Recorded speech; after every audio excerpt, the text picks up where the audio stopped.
किताब स्टोरीज। गरीब का कोई नहीं है। सीतापुर गांव की तंग गलियों में ठंडी हवा बह रही थी। आधी रात का समय था। सुनीता अपनी गोद में बुखार में तपते हुए अपने बेटे मोनू को कसकर पकड़े हुए है। वो कभी उसकी नब्ज टटोलती तो कभी उसे होश में लाने की कोशिश करती, लेकिन मोनू बेहोश सा पड़ा था। सुनीता के पास फूटी कौड़ी तक नहीं थी। जैसे तैसे सुनीता उसे लेकर गांव के करीब एक अस्पताल लेकर गई, लेकिन डॉक्टर ने बिना देखे जांचे ही उसे दवाई की पर्ची थमा दी। सुनीता मोनू को लेकर दवा लेने मेडिकल स्टोर पर जाती है और काउंटर पर दवा की पर्ची रखते हुए कहती है, भैया जल्दी से ये दवा दे दो। इन दवाइयों के लिए 500 रुपए लगेंगे। 500 रुपए? लेकिन भैया अभी तो मेरे पास पैसे नहीं है। मेरा बच्चा बुखार से तड़प रहा है। आप मुझे ये दवाई उधार दे दो। मैं वादा करती हूँ मजदूरी करके आपके पूरे पैसे चुका दूंगी। उधार में दुकान नहीं चलती बहन। जाओ और पहले पैसों का इंतजाम करके आओ, उसके बाद ही ये दवाइयाँ मिलेंगी।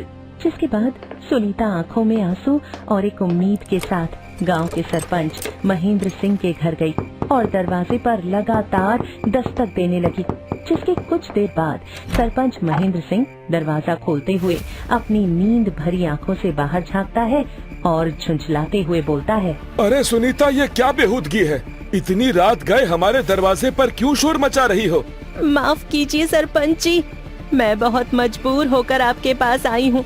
मेरे मोनू को बहुत तेज बुखार है। डॉक्टर ने दवा तो लिख दी है, लेकिन मेडिकल वाले बिना पैसे के दवा देने को तैयार ही नहीं है।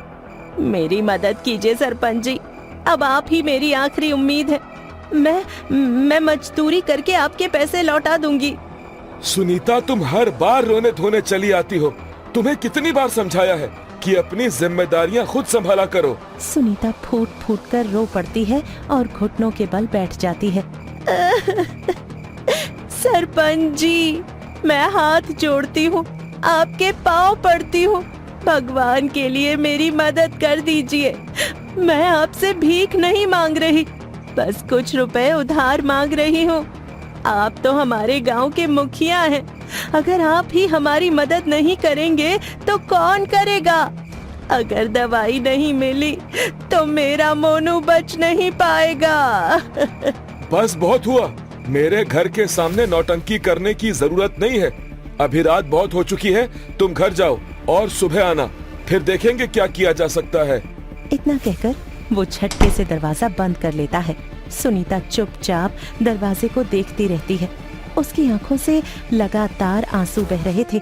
कुछ देर बाद वो धीरे धीरे उठती है और बेबस होकर गांव के लोगों से मदद की भीख मांगती है, लेकिन कोई उसकी मदद करने को तैयार नहीं हुआ। जिसके बाद सुनीता बेबस होकर मोनू को सीने से लगाए एक जगह बैठ जाती है। रात भर जागते जागते जब सुबह हुई तो मोनू की हालत और भी ज्यादा खराब होने लगी। सुनीता ने मोनू को कसकर पकड़ा और फूट फूट कर रोते हुए कहने लगी, सच कहते हैं लोग, गरीब का कोई नहीं होता। उसकी चीखें सुनकर वहाँ कुछ लोग इकट्ठा हो गए। सब उसका तमाशा देख रहे थे। किसी ने आगे बढ़कर मदद नहीं की। तभी भीड़ में से एक बूढ़ी अम्मा कमला काकी आगे आईं, जो वहीं पास में रहती थीं। उन्होंने सुनीता से कहा, रुको बेटी, रो मत, मैं देखती हूँ। काकी, मेरे बच्चे को बचा लो, मेरी मदद करो।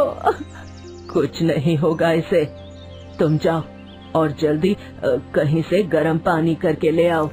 सुनीता को कुछ समझ नहीं आ रहा था।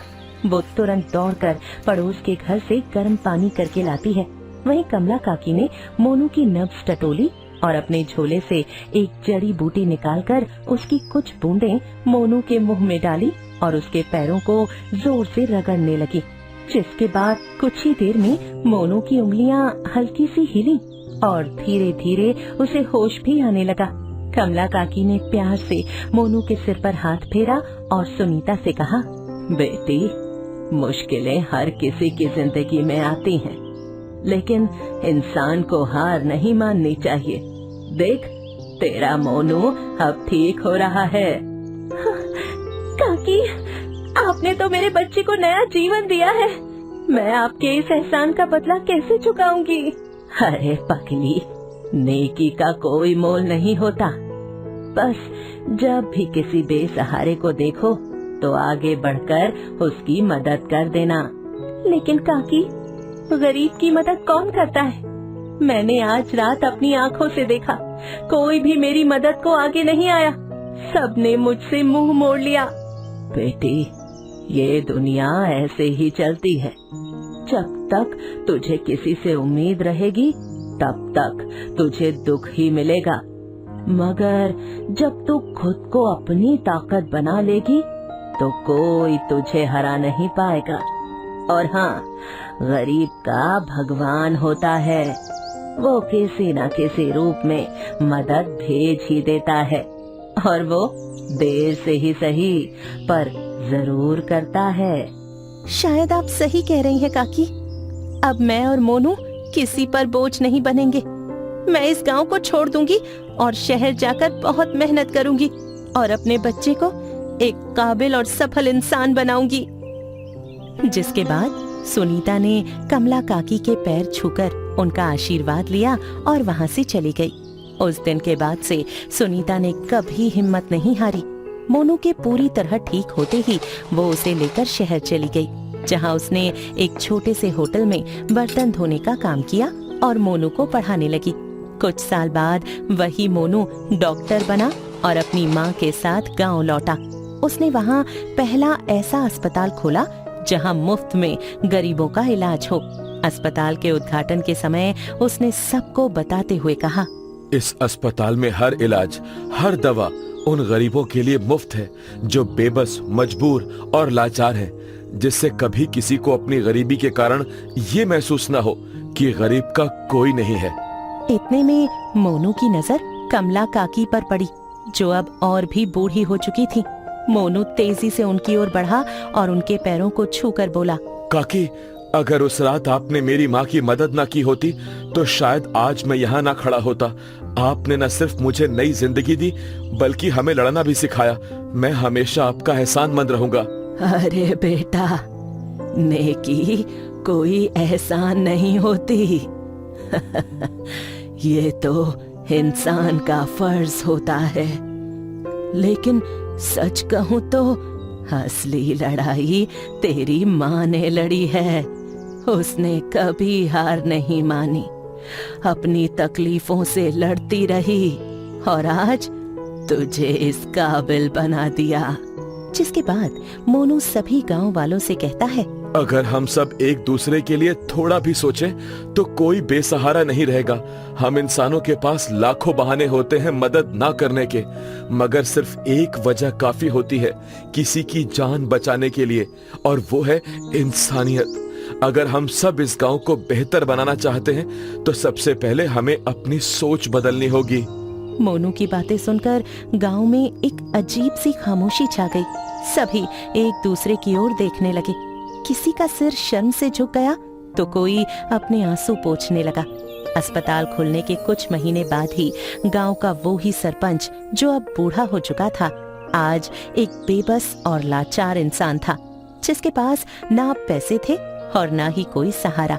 अपनी छड़ी के सहारे चलते हुए दर्द से कराहता हुआ वो मोनू के पास आया और धीरे से बोला, डॉक्टर बाबू, मेरी टांगे अब मेरा भार नहीं सह पा रही है। इनका कोई इलाज कर दो, मैं बहुत तकलीफ में हूँ। पहचाना मुझे सरपंच जी? मैं मोनू हूँ, सुनीता माँ का बेटा। जैसे ही उसने मोनू को देखा, उसे वो रात याद आ गई जब सुनीता ने उसके दरवाजे पर रो रो कर मदद मांगी थी और उसने अपना दरवाजा बंद कर लिया था।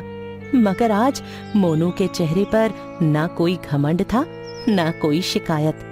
जिसके बाद सरपंच ने शर्म से अपना सिर झुकाते हुए कहा, बेटा, मुझसे बहुत बड़ी गलती हो गई थी। मैंने उस रात तुम्हारी माँ की मदद नहीं की और आज देखो मैं खुद उसी बेबसी का शिकार हो गया हूँ।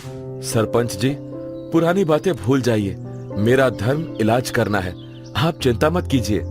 सरपंच की आंखों से आंसू बहने लगे, लेकिन आज ये आंसू लाचारी और पछतावे के नहीं बल्कि एक नई सीख के थे। मोनू ने उन्हें भर्ती किया और उनका इलाज शुरू किया। उस दिन गांव वालों को समझ आया कि बड़ा इंसान वो नहीं होता जिसके पास दौलत या रुतबा हो, बल्कि वो होता है जो अपने दर्द को ताकत बनाकर दूसरों का सहारा बने। अगर इंसान चाहे तो अपने हालात बदल सकता है, बशर्ते वो जीवन में कभी हार न माने। कहानी से सीख। गरीबी कोई अभिशाप नहीं, बल्कि एक परीक्षा है जिसे मेहनत, हिम्मत और शिक्षा से जीता जा सकता है। समाज में सबसे बड़ा धन सहानुभूति और दया होती है, क्योंकि समय का पहिया घूमता रहता है। जो आज ताकतवर है वो कल कमजोर हो सकता है। आपको हमारी कहानी कैसी लगी? पसंद आई हो तो लाइक शेयर जरूर कीजिएगा। और आगे किस तरह की स्टोरी देखना चाहेंगे हमें कमेंट करके जरूर बताइएगा। और हाँ, जिन्होंने अब तक हमारे चैनल को सब्सक्राइब नहीं किया है वो जल्दी से सब्सक्राइब कर लें। बेल आइकन दबाना न भूलें